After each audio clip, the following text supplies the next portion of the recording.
Respect As It Should Be, Paul Berlino here in the world famous As It Should Be studios. Also, Crystal Durant. In the world famous As It Should Be studios. Oh, yeah. Tommy Von Voigt. Oh, yeah. In the world famous As It Should Be studios. Oh, wait. Does that mean Dr. Paul Bertolino is also in the world famous As It Should Be studios?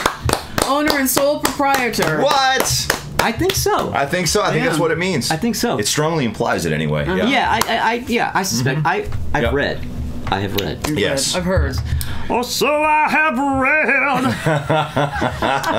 But I also read that today, as we were shooting this, is the 4th of July. It is the 4th of July today. Yeah, we're actually shooting a cluster of episodes on the 4th of July, and we're doing 1976. So this is the bicentennial episode being shot on the 4th of July. Wow. And you know why that happened, right? You know why that happened? Because God likes America more. That's right.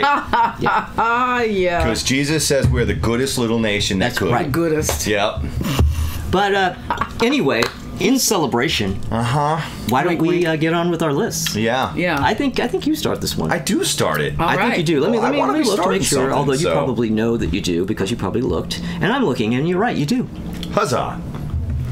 There was much rejoicing. All right. Okay, let's get on with this bicentennial brouhaha. All right. I have some very honorable mentions this year. Oh yes, things get very honorable right around this time. 1976. Woo. That's all I'm saying. What the fuck? It's a lot. So, 3:47 Eastern Standard Time by Klaatu. Oh my God. Oh, you're getting into the clock too, huh? A New World Record, Electric Light Orchestra. Jailbreak, Thin Lizzy, and Johnny the Fox, Thin Lizzy. Yeah. Songs in the Key of Fucking Life, Stevie Wonder. That's a runner-up. I know. And then we've got Rock and Roll Over by Kiss. Oh yeah. The Runaways with the Runaways. A Kind of Hush by the Carpenters. Bigger Than Both of Us, Hall & Oates. Dirty Deeds Done Dirt Cheap, AC/DC. Children of the World, the Bee Gees. And Dedication, the Bay City Rollers. That's my runners-up for 1976. Gadzooks. Not a bad record in the bunch. Yeah. Jeepers Creepers. What a fucking lot of albums. Yeah, and- All right. Yeah. So, my top 10. Bring All it. right. Number 10, Hotel California, the Eagles. Really? Yes. No surprises there. Yes. If you're an Eagles hater, you don't want to come anywhere fucking close to this record because this is just going to be just everything you hate about the about band it. condensed into one fucking record. Yeah. But true. my God, were these guys firing on all 8 cylinders on this album? It's just a fantastic fucking record. Cocaine. They were Yeah. yeah. It's the magic ingredient they sprinkle. I will say, I mean, I remember when that record was new, and that was one of those albums that I really wanted. You know, I mean, I talk a lot about getting albums as a kid and hearing albums and everybody had them around, but being a kid, I couldn't just get any album I wanted. So as many albums as I did have or was privy to, there were like 1,000 more that I longed for that I just never got. And that was one of them. Yeah, yeah. You know, it's funny, also, you guys mentioned cocaine as soon as anyone ever mentions the Eagles, for good reason. I like to do real deep dives on the backstories of shit that I'm into, and their producer / I guess he was also the mix engineer, Bill Szymczyk. I remember they were talking about, Bill Szymczyk, you know, fascinating producer, you know, we call him Coach. He made some really interesting EQ decisions. And I remember reading that, and I'm like, really interesting EQ decisions, huh? Let's read between the lines. From what I understand, when people do marathon mixing sessions on cocaine, it tends to skew your ability to hear the high frequencies. So I think that might be where his interesting EQ decisions came from. Yeah, without question. So there's a nuance to that comment. Oh Yeah, yeah. But my number 9, Rush 2112. Holy shit! Yeah, 2112. Holy shit. Now this is what an incredible fucking record. This is one of those records where, if you know, all you really need is side 1 and this record gets mentioned in the top 10. And side 2 is no slouch either. Fascinating album in that they had just put out Caress of Steel.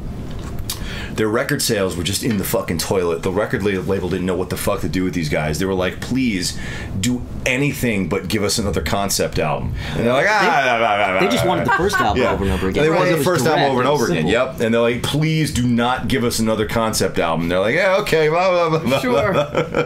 We can close the door, and they fucking, and then they make 2112. I think this would be referred to as a flex. Oh right? yeah, This is an absolute flex. That's one of those albums where they were just on the verge of being dropped. Oh yeah, the bottom was about to fall out, and the record somehow ended up coming out. If and this one hadn't caught fire like it did, Rush might have been done. Yeah, kaput.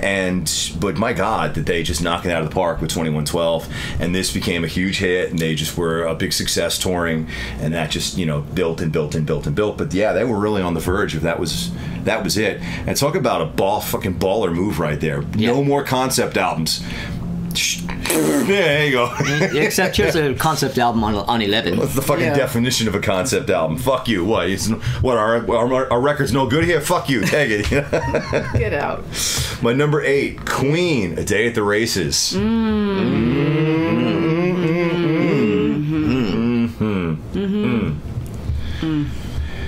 My number 7, self-titled debut album by the Ramones. Oh yeah. Woo! Oh yes. Oh yeah. I mean, I don't need to explain it. I don't need to fucking explain it. No, I don't think so. No. My number 6, Billy Joel, Turnstiles. Above the Ramones. Yes. Wow. Here's why. This record is great, but it's not Ramones Leave Home. Ramones Leave Home, unfucking touchable. Ramones Leave Home is when they really arrived for me. Okay. But this is critical. I mean, it's a crucial fucking record. Ramones Leave Home. We'll talk about that soon. All right. My number 5, Aerosmith, Rocks.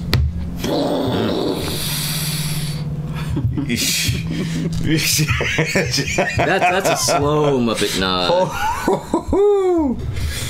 Yeah. My number 4, ABBA, Arrival. Ooh. Holy shit. Yeah. Holy shit. Yeah. My number 3, Kiss. Oh yeah. With Destroyer. Destroyer, yeah. Destroying ABBA and Billy Joel. Oh yeah. God, Destroyer. What else can you say? I can't. This 1976 was fucking me all up when I was working on this list. I was telling them earlier, I was like, in my top 10, like 7 of the albums in my top 10 are amongst my all-time favorite albums. Like, how do I even rank this shit? Yeah. Well, and while he was making the list, he's texting us going, holy shit, guys, I can't my God, believe it. I I was. Yeah. All right, so that was my number 3. My number 2, Rainbow Rising. Oh. Holy shit. Oh. But what the fuck could possibly have come out in 1976 that beats all of those albums? I don't know. Oh, but you do. Oh, do. yeah, I think we do. Oh, but Presents you do. by Led Zeppelin. No. No? No. No? No. Oh, okay. No. I guess I'm wrong. Shit. I guess Presents by Led No, Zeppelin. we'll be getting to that, Paul. Oh, that is going to be on the list. Okay. yeah. It's coming. No, my number 1 for 1976, as if there could be any other fucking record, the self-titled debut album by Boston. What's up? Right, yeah. What's up? Holy shit. Yeah. God damn. I can't even put into fucking words how much that record means to me. It's nearly a perfect album. The songwriting, the production, the guitar tones. The thing that's so Holy crazy about shit. that record is that I remember when it came out, and I remember, anybody who was around at that time, you heard that All the time. every song on that album all the time, Endlessly. and then I come to learn later, and that some of these tracks existed as far back as like 1974. Oh, earlier than that. If 73 even, like wait, like 71. and like Yeah. sounding like that. Oh, yes. Wow. And in 76, this was like a revolutionarily amazing sounding record. But this shit existed years before. He was working on that shit all through the first half of the 70s while he was doing his day job at Polaroid. Yeah. And just crafting this shit in his basement. He had a Scully 12-track tape recorder. And he was just layering guitars and bouncing and layering guitars and just experimenting with the way to even record guitars to get that level of gain saturation and that smooth, saturated overdrive. I mean, this is revolutionary in ways that a lot of people out there might not even understand unless you're into guitar, if you're into album production, if you're into any of that stuff, you get it. It's more than just the incredible songwriting. And then on top of that, this motherfucker managed to completely hit pay dirt when he found Brad Delp. Oh God. Yeah. I mean, not only is the production incredible and the songwriting is fucking on fire, the performances are great, but then he had Brad goddamn Delp singing this shit. Yeah. And everybody goes, well, then it takes him like fucking 5 years to make or however many years to make the next album. Wait, I guess it was only 2 or 3. It was only 2 years. It was only 2 years, but it was like it takes them forever to make albums. But the thing is that they didn't just shit out the first album. Right? Like it took forever to make that album too. You just weren't waiting for it. Just didn't realize it. Yeah. Yeah. Yeah. Yeah. So. Nice. Yup. But yeah. What's up? Good list. She keeps them all at shadow in a pretty cabinet. Okay. All right. Just like Marie Antoinette. Hi, this is Mickey Dolenz for Miller's Outpost and Levi's Panatella looking for volunteers. Take my wife, please. Okay, I will. Don't worry, sir, because it'll only take 1 second to... Edna. Yes, it can happen to anyone at Miller's Outpost because... Wow, look at that great fitting Levi's Panatella leisure suit. There you have it, proof positive. Miller's Outpost and Levi's Panatella can change your life. 9 Lives presents Morris. Oh, Morris, wasn't that love story sweet? Sickening's more like it. Ready for Din Din? I'm too choked up. Finicky, baby, it's 9 lives. The plot's improving. Kidney or super supper? Uh-oh, 9 lives super supper. 9 Lives, nutritious foods cats really like, even Morris. Who could face tomorrow without 9 lives?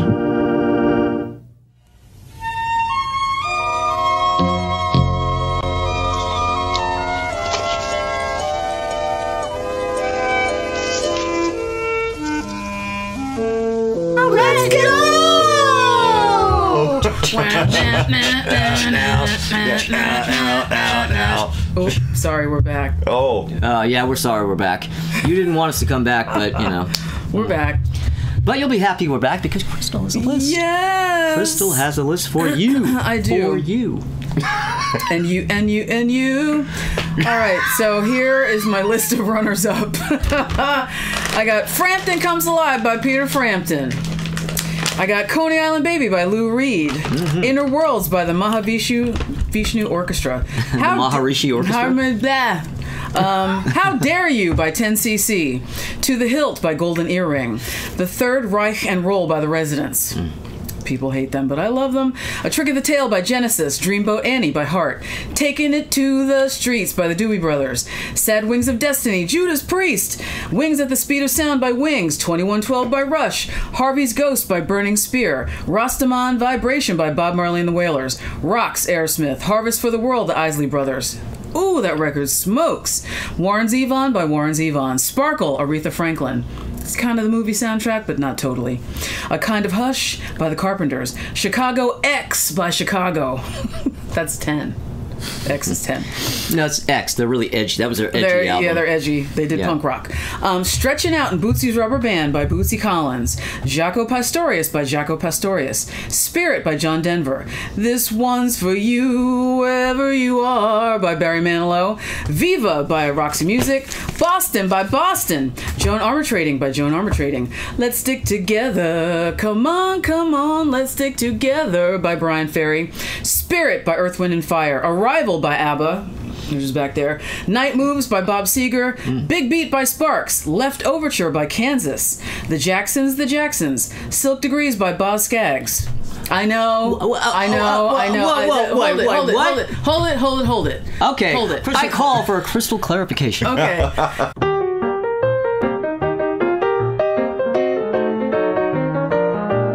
Here's my clarification. I can't stand that song Lowdown. I hate it. I've talked about it in the Singles of the Year thing. I hate it so much because it was so overplayed. Can't stand it. Can't stand you, Costanza. But I do like the other songs. Now, see, I didn't know that. I thought you just hated that shit. I thought you didn't like Boss Skaggs. Oh, no. I like I Boss thought you hated. Skaggs. I mean, like. No, I just. I mean, like, you like Lido Shuffle? I don't like that either. But I mean, even I don't really like that one, and I like Boss Skaggs. Because they were overplayed. Those are the two most overplayed songs. But the album, I like the rest of the songs. Yeah. I like his voice. He's fine. Thank you. That's a good song. Yeah. It's good stuff. All right. Hotel California by the Eagles. Blondie by Blondie. Dr. Buzzard's original Savannah Band, which is self-titled. Zombie by Fela Kuti and the Mahogany soundtrack. Mahogany, which is one of the best worst movies ever put on film. I do really love the theme from Mahogany. Oh my God, it's a great it's song. so great. It's a great song. It's so great, and it's like a big Diana Ross jerk-off movie. But I digress. So here is my list. Coming in hot at number 10. Oh yeah, that is Station to Station by David Bowie. Oh right. Love. And then number 9, it's a tie. Oh yeah, it's so a tie. That's a tie between Destroyer and Rock and Roll Over by Kiss. Right? Yeah. How many of you people out there want 2 albums by Kiss in 1 year? I do. You know you do. You love it. Yeah. Vodka and orange juice. And then at number 8, I have I Want You by Marvin Gaye. I want you the right way. Oh, so good. Mm-hmm. Voice like butter. Which is the album, and you know this, for all you people, Good Times fans. The painting. At the beginning, the painting, that's the painting that's on the cover of that Marvin Gaye album. That is correct. Yeah. Yes. And then coming in at number 7 is Breezin' by George Benson. Oh, shit. Do so good, I love it. Oh. And then at number 6 is A Day at the Races by Queen. Come on, gotta have that. Mm-hmm. My number 5 is The Ramones by The Ramones, which is a paradigm shift album. Yeah. Changed the face of music. Yeah. Took a while, but it wasn't an immediate impact like the Van Halen album or like, but in the long run it changed everything. Yeah. And then I got High Voltage by AC/DC. That might be my favorite AC/DC record. Yeah. I think, because as I've said before, I'm a singles person with a lot of these bands that they know inside out, backwards and forwards, and upside down. So as a kid, I only heard the hits because that was all on the radio. And every once in a while, I'd listen to a record, usually at a party or something, and then on occasion buy it. But during this time period, I was buying more R&B than rock and roll stuff. Oh, so then you're obviously referring to the U.S. version. Correct. Okay. Yeah. That does make sense. Yeah. Yeah, because that's in Allentown. That's all we got. Right. There ain't no foreign version of nothing. Maybe in Philly I could have gotten it, but I didn't. And then coming in at number 3 is The Modern Lovers by The Modern Lovers. Oh. I love them. Jonathan Richman, love him. Love The Modern Lovers. New wave goodness. I don't dislike it. I'm not. Paul's on the face. Okay. Well, I'm just not into I'm busy it. looking at Tommy's face. Paul's just back there bibbity bopping around. Yeah, I'm bibbity bop. I'm playing the songs in my head. Yeah. It's good. Radio. Yeah. Radio. Oh, so good. Right. Radio. Lo-fi goodness. My number 2 is ELO, A New World Record. Holy shit, this album. This record, I mean, oh my God. Telephone Line? Do Ya? Living Thing? Yeah. How do you get those 3 songs on one record? Yeah. Like, what the fuck? That's where fucking ELO was at this point. Yes. Zenith. Yeah. And I saw them tour that record. My mother loved ELO. We would stay up late and watch them on the Midnight Special. Oh, that's cool. And she fell in love with them I fell in love with them. She took me to see them. Fucking. So they were very amazing. charming then. Super cute, yeah. She really loved Jeff Lynne. She loved that he wore sunglasses all the time. She thought that was cool. And then I got my number one. Oh, shit. Is obviously Songs in the Key of Life by Stevie Wonder. Well, no duh. I mean, duh. No doy. No doy. No doy. No doy. No duh. No shit, Sherlock. I mean, if you don't know this record, you don't know music. You don't like music, you don't appreciate music. It is phenomenal. And again, like, how did he do this? How did he do this? And then had the genius of getting the best session musicians in the solar system on this record. Like, that wasn't too tough for him to manage at that point, I would say. true, but still, like, to get them all together, I mean, it's just incredible. And again, because I was in 6th grade and old enough to go see shows, my cousin Jean took me to see this show, Philadelphia Spectrum. Fucking fantastic. And then I saw the second go around, like, what, 6 years ago? Something like that. Where a total stranger who follows me on Instagram bought me a ticket to the show at Madison Square Garden. Oh, that's cool. Oh, I forgot that was the case. Yeah. Who we're now friends. But, yeah, she was like, I really want you to go see that show. Because she was living in Hawaii at the time and he wasn't going to Hawaii. So, yeah, that's it. SITKOL.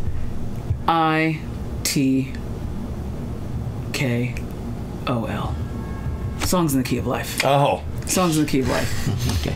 People spell it out to the anagram. That's going to be code. Oh, sorry. Yeah. I'm turning your volume up. Thank you.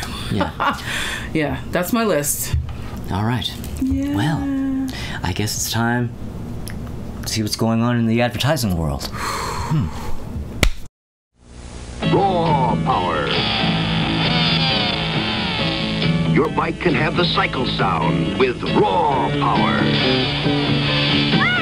It fits on most handlebars and makes the sound of raw power.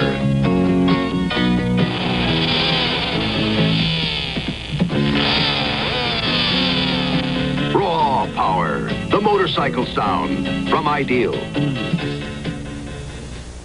Good morning, yesterday. Paul Anka for Kodak. You wake up and time has slipped away, and suddenly it's hard to find the memories you left behind. Remember, do you remember the times of your life? Kodak film for the times of your life.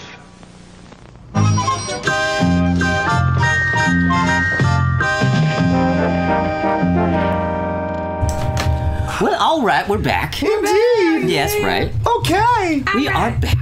And I have a list. Lay it on us, Paul. That's right. All right. I have... And she knows. Okay, all right. I also have Neil Sedaka stepping out. Yeah, Sedaka. Yeah, Neil Sedaka. Doobie Brothers taking it to the streets. Mm-hmm. Journey Look into the Future. Boz Scaggs Silk Degrees. Mm-hmm. Bee Gees Children of the World. Mm-hmm. Scorpions in Trance. Oh. Ooh, getting some early Scorps in there. Mm-hmm. It's necessary. Two Japanese city pop albums, Taeko Onuki's Gray Skies, and Tatsuro Yamashita with Circus Town. Again, I'm not going to bother to talk about these right now. Just look it up. All right. Barbara Streisand / Chris Christopherson with the Star is Born soundtrack. Oh, yeah, I forgot about that. Oh, yeah. Oh, yeah. That was a big album for me at the time. For sure. And I was really, really into that movie. Yeah, I got to see that movie when I was 6. Oh, yeah? Who took you? I don't remember. I saw it. Wow. Well, I think I saw it on HBO, actually. Oh, okay. I may have seen it in the theater, but I definitely saw it on HBO, which means I saw it 50 times. Right. Tommy's going to not be happy about this. Uh-oh. Boston. Oh! Boston! Look at him squinting. You know. You're dumb. I guess I am, too. That's beside the point. All right, Hall & Oates, bigger than both of us. Laura Nyro with Smile. Oh, yeah. Her cover of the Beach Boys album, of course. No, not really. Barry Manilow, This One's For You. Yes. Frampton Comes Alive. The Runaways, self-titled first album. Yeah. ELO, New World Record. Yeah, is only on the honorable mention, if you can believe it. John Howard with his follow-up to Kid in a Big World, Can You Hear Me Okay, which actually didn't come out at the time. It's out now, but I still put it on the list because it's a great record, and this is the year that it was intended for. Oh. David Cassidy with his 1976 solo album, Home Is Where the Heart Is. Yeah. Great, great record. Elton John with his final album of his classic period, Blue Moves. Two great Thin Lizzy albums, Johnny the Fox and Jailbreak. And, merely an honorable mention, The Ramones. Ooh. Yeah. Ooh. I cannot wait to hear this list. Zowie. Yeah. Well, number 10. I have it here, so I'll pull it out.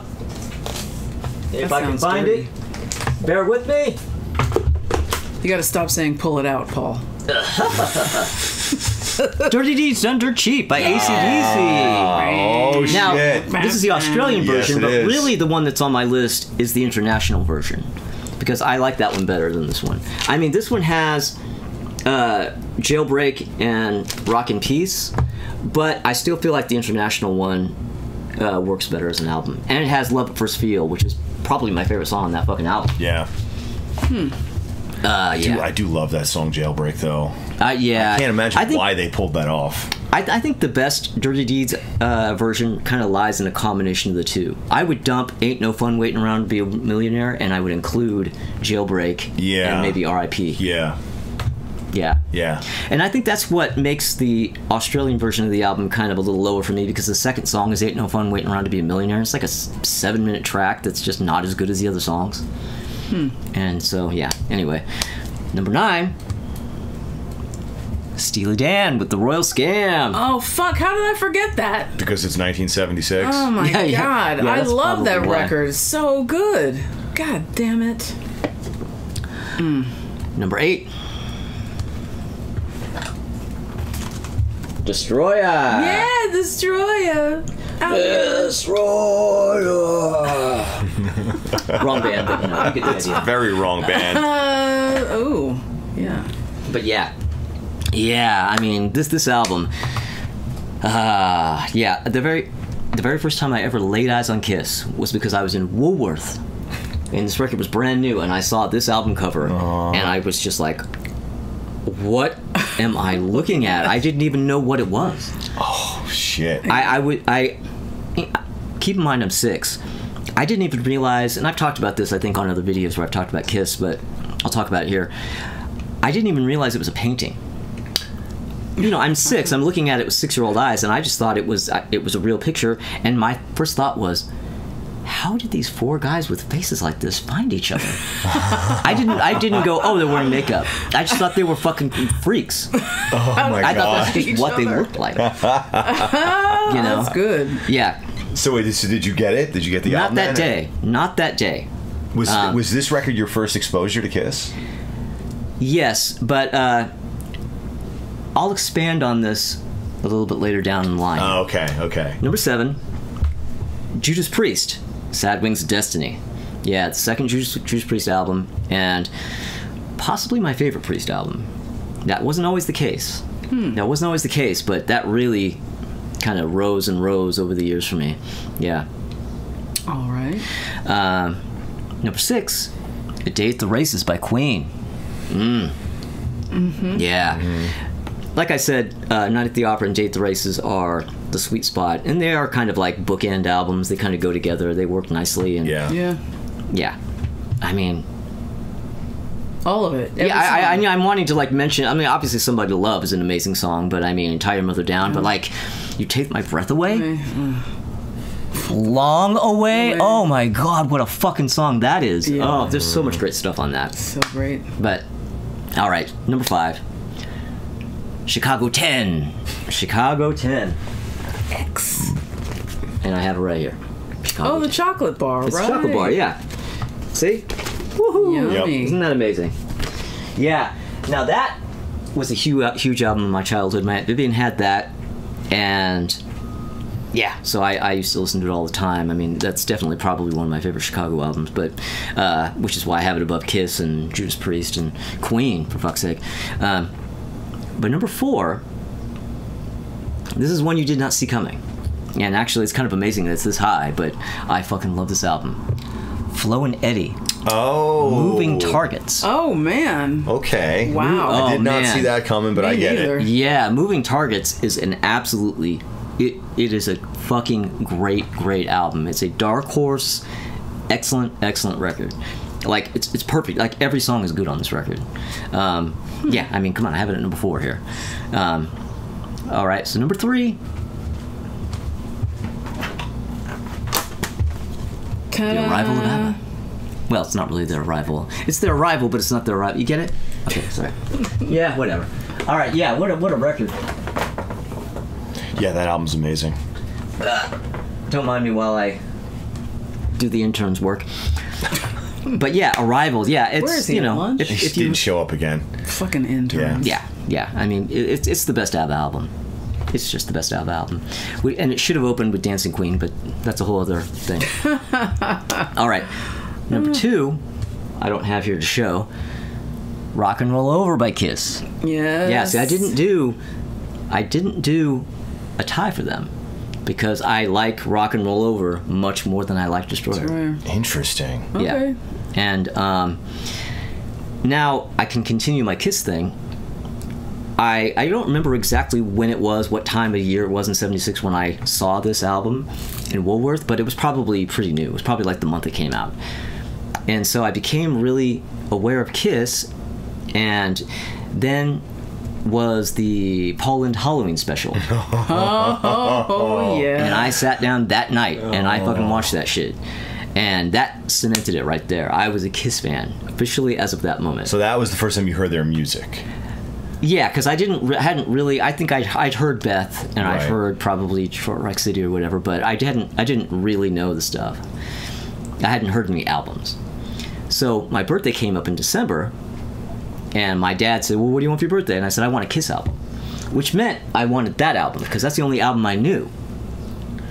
And well, what I didn't know is in between the Paul Lynde Halloween special in October, my birthday in December, Rock and Roll Over came out in November.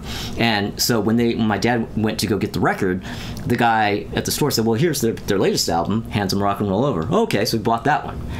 So I unwrapped the record and it's Rock and Roll Over. I'm like, I was a little disappointed because I was like, oh, I really wanted that fucking album. Yeah. But I was still like, oh, great, cool. Well, my dad had a girlfriend that he was living with at the time. My parents were divorced. And she had this album. And she goes, oh, I have this one too. I don't really like it. You want it? So, boom, so I got Destroyer and Rock and Roll Over on the same day on my birthday. That's amazing. Oh, my gosh. Yeah. Wow. So, there you go. And there you go. A Kiss fan is really born. I'll say. And if you haven't seen that Halloween special, I don't know what you're waiting for, but oh man, I'll tell you, I was trick-or-treating that night, and that came on. I was at my best friend Aaron McGinley's house, and everybody stopped trick-or-treating and sat down on the couch and watched that thing. And then we got up and went back to trick-or-treating afterwards. Yeah, you know what? You bring up a good point.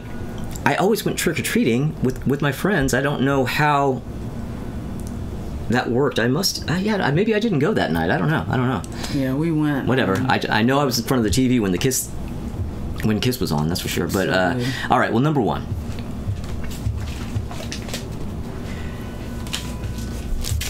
Rocks. Aerosmith Rocks. Easily my number 1 for 1976. And I'll tell you right now, easily my number 1 for Aerosmith. Yes. Oh. No contest. Yes. Like, this is a fucking phenomenal, perfect record. Yeah. Name the songs incredible. on it? Yeah. What are the songs on it? Name them. Back in the Saddle, Last Child, Licking the Promise. Combination, Sick as a Dog, Nobody's Fault, Get the Lead Out, you know, and so on. Licking a Promise is my favorite song on there. Oh, is it? Yeah. And Home? That one and Home Tonight. Yeah, but probably Licking a Promise and Home Tonight are my 2 favorite songs on that record. Really? Yeah. Wow. Yeah, they are. Interesting. Okay. Well, for me, that's one of those albums where the side 1 is the really perfect side. I mean, Combination and Rats in the Cellar are my 2 favorite songs on the record. But Sorry. Sorry, I was burping in celebration of the bicentennial. All right, so that's my list. All right. We'll be right back after these messages. There's a fragrance that's here today, and they call it Charlie. A different fragrance that thinks your way, yeah, they call it Charlie. Kinda young, kinda now, Charlie. Kinda free, kinda wow, Charlie. Kind of fragrance that's gonna stay, and it's here now, Charlie. Charlie by Revlon, a most original fragrance. Bowling sure makes me hot and thirsty. This is a job for Kool-Aid. Hey, Kool-Aid! Oh yeah, Kool-Aid's here, bringing you fun. Kool-Aid's got thirst on the run. Get a big, wide, happy ear-to-ear Kool-Aid smile. 'Cause the biggest smile is a Kool-Aid smile. A Kool-Aid smile, a Kool-Aid smile. Dun-dun. Your friend's cool. My friend's Kool-Aid. Kool-Aid brand soft drink.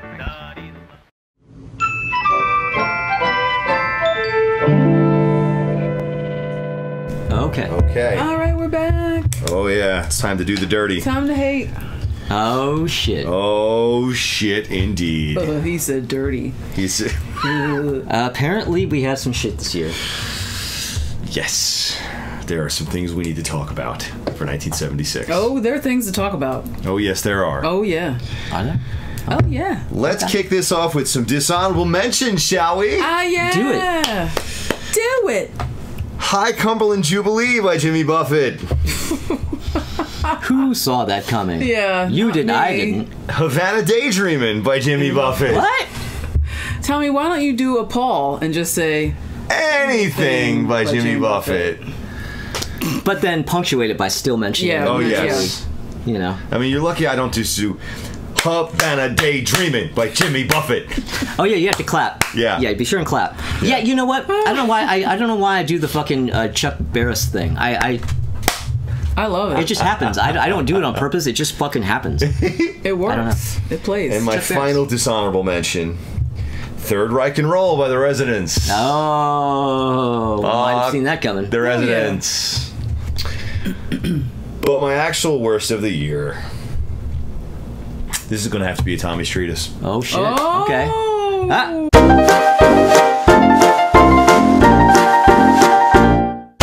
Okay, so my worst of the year from 1976 is Led Zeppelin with Presence, and I will explain the reason why. And is why this has to be a Tommy's Treatise. All right, Lucy, explain. Lucy, explain. Explain. So, all right. As you know by now, I absolutely adore Led Zeppelin. I think they are just one of those bands that is absolutely fucking magical. They put out incredible, incredible music that is absolutely stood the test of time. We've talked about in earlier episodes where, like, their earlier albums, to me, they still sound fresh, even though they were recorded in the late 60s. Now, when I first got into Led Zeppelin, I was like 13 years old, and I remember being up in my Uncle Ray's pool room up in his attic. It was like his loft area, and he had his whole record collection and all his CDs. And I went up there, and I was like 13, and I was just going through all of his stuff, and I found these Led Zeppelin records, and I was like, oh, let's check this stuff out. Blew my goddamn mind. I remember spending hours up there every time I would go over to Uncle Ray's house making Led Zeppelin mixtapes, and I often use the as a way to compare when somebody's like a little too enthusiastic about something in an obnoxious way. I'm like, you're as excited about this as a 13-year-old fucking discovering Led Zeppelin for the first time. Meaning like yourself. I remember being like with my dad. I'd be like, have you heard this song? Have you heard this fucking song? And it's like Stairway to Heaven. He'd be like, yeah, I'm familiar with this. Yeah, I think I've heard this before. Yeah. So like when I first got into Zeppelin, I got into all the really obvious shit. Well, as you do. As you do. As you do. As you do. And it wasn't until, like, I was initially, like, kind of lukewarm on Physical Graffiti. I was like, I like a couple things on Physical Graffiti, but a lot of it I don't know. And then like I really didn't really give much of a fuck about Led Zeppelin 3 except for maybe Celebration Day and Out on the Tiles. Even like, Immigrant Song. Even Immigrant Song, I was like, but so I was just, that's the way when I first got into Led Zeppelin, because there was just an embarrassment of riches, I guess, the way to put it. There was so much incredible stuff and some albums that were just so untouchable, like Led Zeppelin 2, Led Zeppelin 4, a lot of Led Zeppelin 1, that's the stuff I gravitated towards.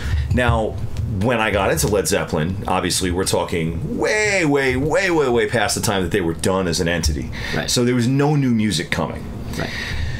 So because this was a finite resource, over time I started to appreciate the stuff by Led Zeppelin that I hadn't been into as much when I first got into them, and eventually Physical Graffiti became something that was just absolutely magical to me. Right. You know, I fell in love with it through the outdoor. It's an incredible album. I never had much expectation for Coda. That's a whole, that's going into what you're going to get. Yeah. But Presence. Here's the problem with Presence. Presence just evades me. Every time I try to approach Presence, it just ducks and fucking weaves like I'm in the ring with a prize fighter and I just can't get a fucking clear shot. It refuses to let me get a fucking grip on Presence. No matter how many times I say, it's been a couple years, I'm going to go back to Presence, I'm going to reassess it. Every time I do, it just leaves me going, that's what they did that year, huh? It's just fucking weak. Achilles' Last Stand is maybe kind of sort of all right. I absolutely love Nobody's Fault But Mine. I fucking think Nobody's Fault But Mine is incredible. The rest of the record, it's like seaside material. Well, people who come in, and I've seen this in comments, even already in comments from our having already mentioned it, people who come in to defend this record always go, come on, Nobody's Fault But Mine and Achilles' Last Stand. It's like, yeah. Okay, that's two. Can you mention anything more? Those are the only two fucking good songs on the album. Those are the only two that anybody ever mentioned. When does anyone ever say, you don't like Hot Zone for Nowhere? Come on, what about Keep T It Two? for One? Candy Store Rock? You're not there for Candy Store Rock? No, I'm fucking not. I'm not. The rest of that record is fucking terrible. It's a bad album. It's a really bad album. And what's so fucking frustrating about it to me is it's the last Led Zeppelin album for me to really fall in love with. And I am now 44 years old. What? And every couple of years I come back around to it because somebody will be like, oh, I think you really got to give Presence another try. You got to give it another chance. I can't believe you're not into Presence. And I fuck with Presence. And I realize, I still can't fuck with Presence. I just don't like this album. And it just pisses me off because there's never going to be any more new Led Zeppelin music for me to fall in love with. And there's this whole album that I can't stand. And it pisses me off. I basically feel exactly the same way about this album. Every time I try to listen to it, it would never take. One day I have an absolutely stunning copy of this record that I found at a thrift store. I ran into a beautiful, gleaming, glistening. I had to put fucking sunglasses on when I was looking at the thing. It's so glistening. Beautiful copy that I bought at the thrift store. And I thought, well, let's put it on again. Let's see. And I thought, I'm really in the mood to hear this now because this copy is so nice. And I just put it on. And I find myself going, oh yeah, so what am I going to have for dinner? I just can't, it doesn't engage me. And I'll tell you what, no matter how many times I've heard this record, no matter how many years I've been familiar with the record, most of the songs in this album, I can't recall in my head. Same. Boom. I know these titles, I can throw out to you for two, but I cannot sing one fucking sentence to you. Not one line. I kind of sort of remember how Achilles goes a little bit, like parts of it. Of course, I love Nobody's Fault. The rest of the songs on this record, they just don't stick. I have been listening to Led Zeppelin since I was 13 years old. I cannot tell you how any of those other songs go. And that's the thing. I don't actually think it's a bad record. It's too not there to even be bad. I can't pay attention to the fucking thing. Like you're saying, you start thinking about what you're going to have for dinner, what you need to get at the grocery store. It just doesn't hold your attention. I just don't care. The opening 3-minute note of fucking Shine You Crazy Diamond holds my attention more than most of that album. Yep. So I know people are gonna in the comments. I'm gonna get flamed in the comments for picking Presence as my worst of the year for 1976, but I feel like I made my case very clear. Oh, you made your case. So I'll say that I only played that album once, and then I gave it away. That was it. Yep. Or I took it back to the record. I was like, I don't want my money back, and I traded it for something else. Yeah. Yeah. Those 2 songs, I can't remember how they go. And the rest of it, forget it. Of all albums for me to find such a nice copy of, and I still have it. Well, there's a reason why it was so clean. Let's be honest here. Yeah. Exactly. I mean, I'm not sure going to the find record Houses of the looked Holy in gorgeous. perfect condition. No, you're anywhere. not. Yeah. So that's me for 76. Crystal? It's, all right. Yes. Okay, my worst. Whew. All right, so I got Year of the Cat by Al Stewart. What? No, boy! P.U. No. That is a spicy kitty. No. It's squirt bottle. No. Squirt bottle. Yeah. Squirt it in the face. Put tape on its nose. Get it away from me. Tape on its- And then I got both sides of Ray Stevens when I don't want to see any side of him ever again. No. Oh, God. But my absolute worst album of 1976, the bicentennial year of our Lord, is A Little Bit More by Dr. Hot Dog Water and The Herpes Show. So you're gonna love them a little bit less. You've already hated them, but now you're gonna love them even just a little bit less. Yeah. Yeah. They're still at it, and I'm still hating it. Well, what are you gonna do? Well done. Thank you. And scene. Oh wait, I'm sorry. Paul? All right, I think I can hate some stuff. I think I have it in me. All right, I have 3 runners up and a worst of the year. Rolling Stones, Black and Blue. Oh yeah. Oh. Mm-hmm. That is their fucking presence. Okay. It is. It kind of is. Yes, it definitely is. Yeah, I just basically ignored it entirely. As you should. Yeah. As it should be. As it should be. That album sucks. The opening track, hot stuff. Hot stuff. Have you listened to that track? What are they, I'm sorry I'm doing that to you, but I just mean, like, I don't know. When you said you ignored it, I don't know if you meant that you No, had to I listen to know it. it. I know it. I just... Like, what? They were just like, oh, let's go in the studio and just do some stuff. That's what it feels like to me. They're just fucking around. Yeah. And then because they were Rolling Stones, they could put it out. Yeah. Bad. Boo. And of course, Led Zeppelin Presence, but I don't need to go on about that. We've just discussed that. But yeah, of course it's on my list. And of course, Ray Stevens is on my list with Just for the Record. Oh, Just for the record. That's right. This is his country record. Yeah. Yes. Yes.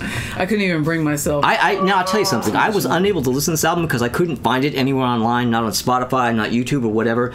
But I just fucking put it on the list anyway because Ray Stevens doing a country album. Yeah. You know what? I don't You can have to make do some that. assumptions. Some things are just obvious. You know. But my worst of the year, John Travolta with self-titled John Travolta album. I forgot about this. Yeah, oh man. Now, there are a couple of decent tracks on this record. I mean, I actually always kind of like the single Let Her In. Oh, yeah. Gonna let her in. I mean, that's an okay song. I mean, he's not a great singer, but I always kind of like that single. Okay. But, the opening track on the album isn't that bad, but I mean, my God.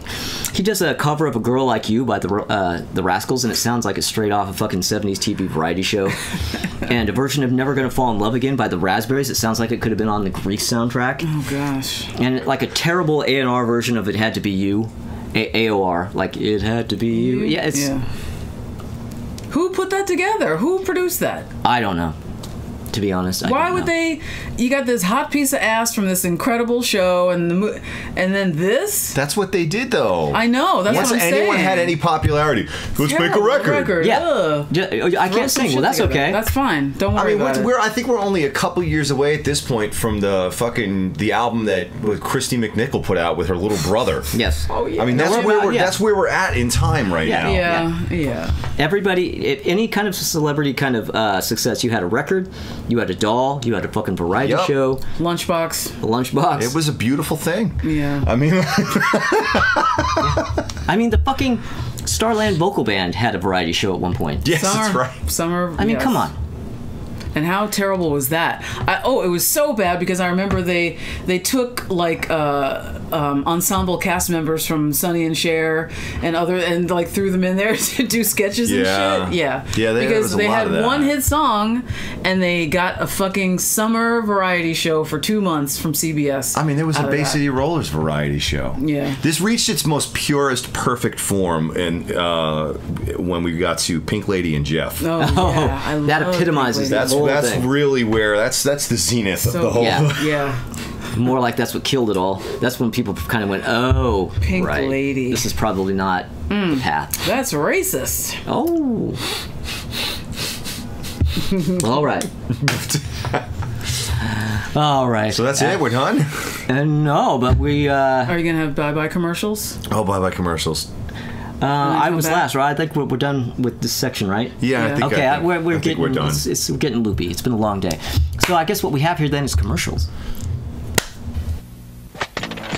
If you want to win the game, you gotta take a good aim and get the most marbles with your hippo. Playing Hungry Hungry Hippos. Hey! Hungry Hungry Hippos. Hooray! Hungry Hungry Hippos is the name of the game, and whoever hippo gets the most marbles wins. Got it. Playing Hungry Hungry Hippos. Hungry Hungry Hippos. I win! Hungry Hungry Hippos from Hasbro.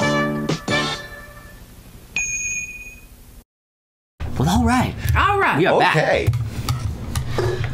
Okay. Well, I guess that's it for 1976, right? I guess so. I'm sorry, Paul. I can't hear you over my freedom. Oh, wait. Can we see the whole thing? See this? Let's see.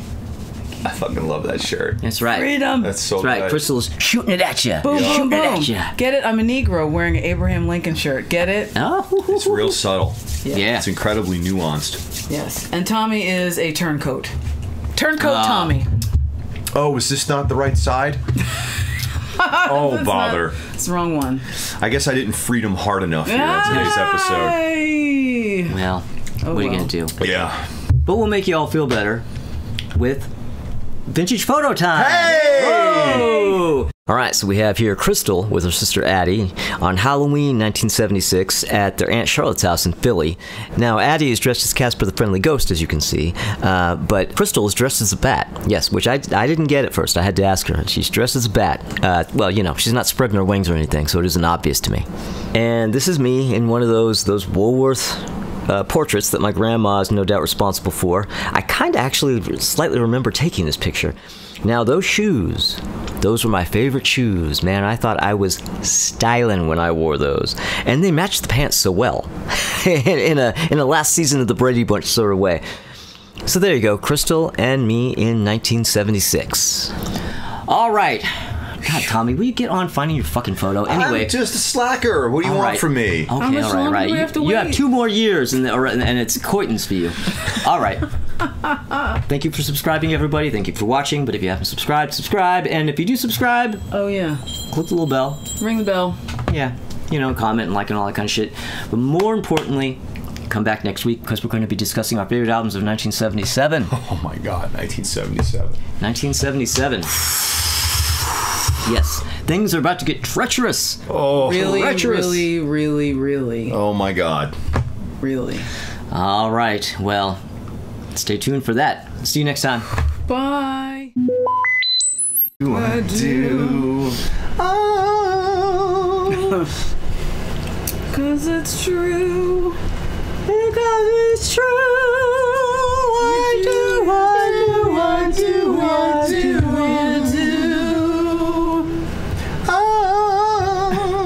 Oh, we got the AC going. Yeah. Well, we should turn it off. Yeah. Rectify that. Sadly. AC, we barely knew ye. We hate to see go, but you know. We barely knew you. All right. Okay. I will do the normal. All right. 3, 2, 1. Well, all right. And go. Got a penny, get a Kennington shirt at Miller's Outpost before they come to their senses. Help! Okay, Terry, do you want more of the Kennington side? Jesus. Okay, are we fine? You love it? Okay, that's fine. That's a wrap. folks, and that's wonderful.